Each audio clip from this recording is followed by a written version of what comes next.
ये है चंबल। ये बात सन 1997 की है। इस गांव में मनोज कुमार शर्मा नाम का एक लड़का रहता था। उसे आईपीएस का आई भी पता नहीं था, लेकिन उसके अंदर एक जुनून था। 12th फेल होने के बावजूद भी उसने जो सपना देखा था उसको उसने कैसा पूरा किया। मनोज कुमार शर्मा अपने गांव में अपनी फैमिली के साथ रहता था। वह जिस स्कूल में 12th पढ़ता था उस स्कूल में 12th में चीटिंग कराई जाती थी, लेकिन वहाँ अचानक एक दिन डीएसपी आ जाने के कारण वहाँ के प्रिंसिपल को अरेस्ट कर लिया जाता है और फिर बाद में चीटिंग बंद हो जाती है और उस वर्ष सारे स्कूल के बच्चे फेल हो जाते हैं।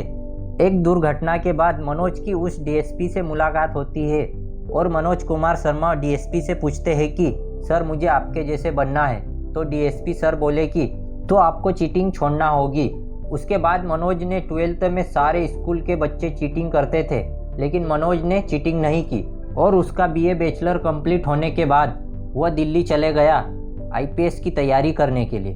उसे कई मुसीबतों का सामना करना पड़ा। उसके पास दिल्ली में रूम से रहने के लिए किराए तक की व्यवस्था नहीं थी। वो अपना किराया खर्चा निकालने के लिए एक लाइब्रेरी में काम किया करता था। लाइब्रेरी में साफ सफाई करना, बुकों को सही जगह पर रखना, झाड़ू पोछा करना आदि कई प्रकार के काम किया करता था।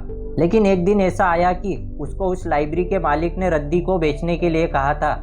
उसने रद्दी को 5,000 के भाव में बेचा था, लेकिन मालिक को डाउट था कि रद्दी 7,000 की बिकी थी। रद्दी को लेकर उसकी मालिक से बहस हो गई थी और ये बात मनोज कुमार शर्मा को अच्छी नहीं लगी, क्योंकि उनकी ईमानदारी को बेईमानी का नाम दिया जा रहा था। उन्होंने उस लाइब्रेरी में काम करना छोड़ दिया। उसके बाद उन्होंने एक चक्की में काम करते हुए अपनी आईपीएस की पढ़ाई को जारी रखा और उन्होंने यूपीएससी की एग्जाम को 4th बार में क्लियर किया, लेकिन उन्होंने कभी हार नहीं मानी।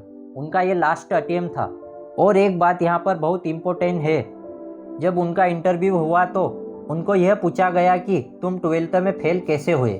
इंटरव्यू देने जाने पर एक बाहरी चपरासी ने बोला कि 12th फेल के बारे में मत बताना और कहना कि मेरी दादी शांत हो गई थी बोलना। लेकिन उन्होंने अपनी ईमानदारी नहीं छोड़ी। उन्होंने अपने 12th फेल की सच्ची बातें बताई और कहा कि उस वर्ष हमें 12th में चीटिंग नहीं करने दिया गया, इसलिए मैं फेल हो गया। जब दूसरे वर्ष एग्जाम हुई तो सारे स्टूडेंट चीटिंग कर रहे थे, लेकिन उन्होंने चीटिंग नहीं की और मैं 2nd डिवीजन आया, लेकिन मैं खुश था।